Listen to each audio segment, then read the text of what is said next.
Sí, gracias, saludos. La humanidad vive momentos de tensión creciente. La disputa de hoy parece perfilarse hacia dos grandes campos de batalla.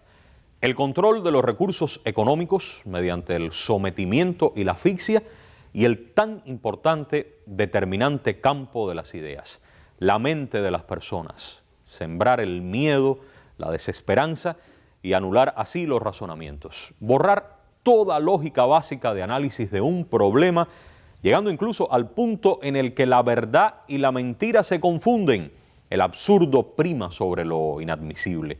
Y todo va hacia un mismo sitio, nuestra mente, ese campo de batalla que es decisivo, porque si se controlan, se guían, se conducen los pensamientos de un individuo, el individuo es tuyo, lo tienes. Vamos a recordar aquel 17 de noviembre de 2005 en el aula magna de la Universidad de La Habana. Fidel, aula magna, esto decía, veamos. Yo decía que éramos cada vez más revolucionarios y es por algo, porque cada vez conocemos mejor el imperio, cada vez conocemos mejor de lo que son capaces. Y antes éramos escépticos incluso frente a algunas cosas, nos parecían imposibles. Nos habían engañado al mundo. Cuando surgieron los medios masivos se apoderaron de las mentes y gobernaban no solo a base de mentiras, sino de reflejos condicionados. No es lo mismo una mentira que un reflejo condicionado. La mentira afecta el conocimiento. El reflejo condicionado afecta la capacidad de pensar. Y no es lo mismo estar desinformado que haber perdido la capacidad de pensar. Hay que tener eso muy presente. Vamos hasta la actualidad, noviembre de 2025. El presidente de los Estados Unidos publicó esta Estrategia de Seguridad Nacional. Tiempo después, 29 de enero reciente de este 2026, acaban de publicar la orden ejecutiva, firmada también por Trump. Hay que ver que una se desprende de la otra, sin dudas. La conexión entre estos dos documentos. ¿Estamos ante qué? Sin dudas estamos frente al proceso de construcción de un móvil, de ese móvil para escalar la política agresiva contra Cuba. Orden ejecutiva que se perfila, pero se perfila como la punta del iceberg. Se ha construido un pretexto, claro, un pretexto para escalar la agresión y hacerlo de forma peligrosa. Aquí se declara en esta orden una emergencia nacional en ese país y se establece un sistema de aranceles a las importaciones de cualquier nación que proporcione directa o indirectamente petróleo a Cuba. Pero habría que preguntarse, ¿por qué? ¿Por qué hacerlo? ¿Por qué, según ellos, Cuba es una amenaza maligna? Aquí yo traigo algunos de esos pretextos. En análisis simple del texto, usted puede identificar, separar en oraciones algunas de esas acusaciones, los pretextos que sustentan la decisión. Vamos a ver estos tres que pudieran ser, en un análisis, los más generales. Cuba constituye una amenaza inusual y extraordinaria a la seguridad nacional y a la política exterior de los Estados Unidos, con origen total o sustancial fuera de su territorio. 2. Cuba se alinea estratégicamente con estados considerados hostiles por Estados Unidos, incluyendo Rusia, China e Irán. 3. Cuba proporciona apoyo político, logístico, de seguridad o de otra índole a dichos estados.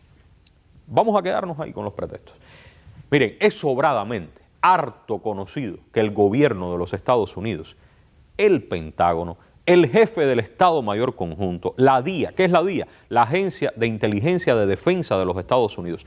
Todos ellos conocen perfectamente que Cuba no constituye amenaza para la seguridad nacional de los Estados Unidos. Ellos lo saben, lo tienen documentado, argumentado, escrito, está demostrado. Todas esas estructuras conocen perfectamente que aquí en Cuba lo que hay es un ejército diseñado, estructurado, ¿en función de qué? De la defensa de la soberanía de este país. Pero de eso están dando fe desde hace tiempo sus propios analistas de inteligencia en informes, en reportes que realizan frecuentemente, generalmente de forma anual. Toda la capacidad, toda la estrategia de Cuba, lo saben, está pensada, organizada sobre la base de la defensa de la nación, jamás, en ningún caso, para la agresión a ningún país. El gobierno de los Estados Unidos hasta este minuto no ha mostrado, no ha declarado un solo elemento real, objetivo, concreto, para sostener eso que está ahí, para sostener esa acusación. De los vínculos internacionales de Cuba, y se hablan de algunos, todos saben que se mantienen relaciones diplomáticas con la inmensa mayoría de los países de la comunidad internacional, que las relaciones de Cuba se erigen sobre la base de los principios del derecho internacional. El mundo puede, y ha hablado, el multilateralismo, el respeto mutuo. Los países mencionados aquí, en esta orden ejecutiva, han sido ¿qué? Han sido socios estratégicos de Cuba. Saben también que en ningún caso las relaciones con esos países dependen de promover, de alentar, ni con esos ni otros, de desarrollar acciones hostiles contra el gobierno de los Estados Unidos.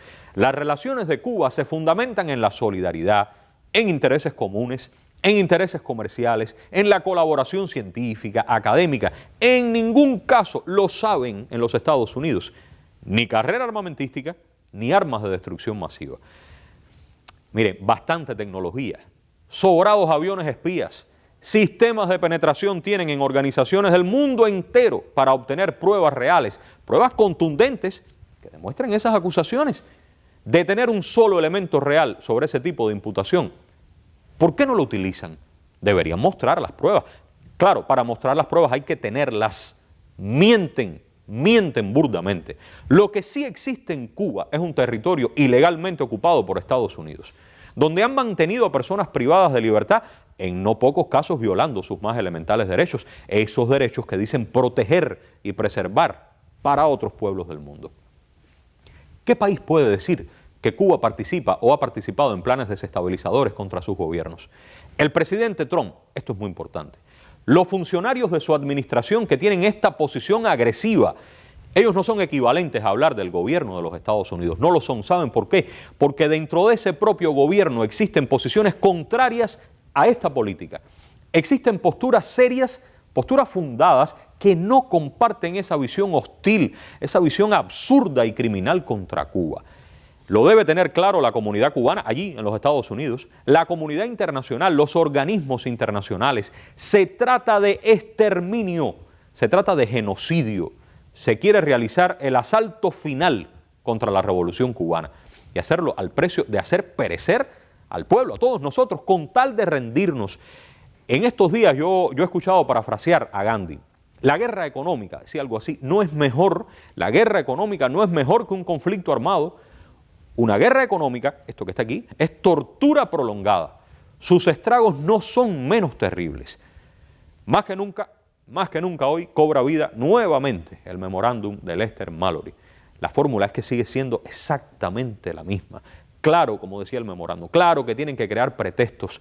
A pesar de tantas campañas, de tanto odio, por ejemplo, miles de médicos se mantienen en decenas de países, muchos de los cuales se sostienen por la solidaridad y con entera disposición de Cuba, en muchos casos, en no pocos países, sin que medien ningún pago. Cuba no promueve ninguna agenda contra el gobierno de los Estados Unidos. En Cuba no se persiguen opositores políticos. En Cuba existen personas que cometen delitos contra la seguridad del Estado y otros delitos comunes, como en cualquier país. Ya que estamos preguntando, ¿qué pasa hoy en Minneapolis? ¿Quién mató a Martin Luther King? ¿Quién mató a Malcolm X? ¿Quién asesinó a Kennedy? ¿Qué fueron? ¿Qué fue todo eso? No fueron asesinatos para impedir caminos o rumbos contrarios a los intereses, llamemos las cosas por su nombre, a los intereses del Estado profundo, o como se le dijo también, del denominado gobierno invisible. Esos fueron opositores políticos de alguien. Estados Unidos los permite de verdad. Pero no, el pretexto es acusar a Cuba. A Cuba, que desde 1959, con todos los problemas que tenemos, ¿cuántas veces este pueblo ha sometido a escrutinio su sistema político? La forma de organizarnos, de organizar el gobierno aquí. La mayoría de la población cubana lo hizo soberanamente para la Constitución del 76, muchos no habíamos nacido. Después sí lo hicimos de nuevo en el 2019, en la que, por cierto, hablando de cambios, se incluyó el reconocimiento de la propiedad privada en Cuba. Pero desde el 6º Congreso del Partido Comunista se viene consolidando un proceso de cambios, de transformaciones, para las cuales el principal obstáculo sigue siendo la política de asfixia del gobierno de los Estados Unidos. En múltiples oportunidades, el propio comandante en jefe, el general de ejército, el presidente Díaz-Canel han dicho una y otra vez la voluntad de Cuba, lo han expresado, de dialogar, de conversar con el gobierno de los Estados Unidos. Claro que sí, pero ayer, hoy y mañana en los términos del más estricto respeto y de la igualdad entre lo que somos, naciones soberanas. Esas posturas incluyen nuestra firme, nuestra resuelta, nuestra histórica voluntad de relacionarnos libre y soberanamente con pueblos y gobiernos hermanos. Por cierto, incluidos los que están expresamente mencionados en este texto insultante. Lo que ocurre con esta orden ejecutiva no solo es una agresión brutal contra Cuba. Estados Unidos está obligando a terceros países a relacionarse con Cuba en la forma en que ellos determinen. Está condicionando lo que pueden hacer o no con sus recursos naturales otros estados enteramente soberanos. Si esto se permite, se estaría sentando un precedente muy peligroso en las relaciones políticas y económicas internacionales. No olvidemos estas palabras: exterminio, genocidio, aniquilación. ¿Cuántos niños, por ejemplo, hoy están hospitalizados en Cuba? ¿Cuántos ancianos? ¿Cuántos enfermos de cáncer hoy están esperando de un medicamento o del tratamiento con un equipo que impiden comprar o que está roto? Está roto porque no se puede adquirir una pieza si la pieza guarda relación, ustedes saben, con cualquier empresa norteamericana. ¿Cuántos salones de operaciones detendrían sus servicios? Servicios ya muy limitados. ¿Cuánto combustible se necesita para generar la energía eléctrica que demandan los hospitales en Cuba? Es masacre, es matanza, repito la palabra, esto es exterminio. A estas alturas, tanto en Cuba como en el exterior, ¿a quién le caben dudas de que las penurias, las carencias, las fuertes limitaciones materiales que padecemos en Cuba se deben en primerísimo lugar a la política agresiva de los Estados Unidos, que esta orden ejecutiva ahora pretende reforzar, consolidar? Vamos a ver, por si quedan dudas. Miren, esto es muy fresco, vamos a ver esto, adelante. También estamos pidiendo el fin de las remesas a Cuba porque esto va a parar a los bolsillos del régimen. Ese régimen es un cáncer y la forma de curar el cáncer, a veces la cura es dolorosa, pero al final el paciente sobrevive. Cura dolorosa, ¿no? A nosotros nos quedan reservas políticas, creativas, materiales para afrontar este reto. Claro que es difícil, pero es posible afrontarlo. Cuba sigue siendo, a pesar de todo eso, un país estable y un país seguro si usted lo compara con cualquier nación de la región, a pesar de todo, y la voluntad intacta de mantener la equidad y la justicia social como esos principios fundantes de nuestro proceso.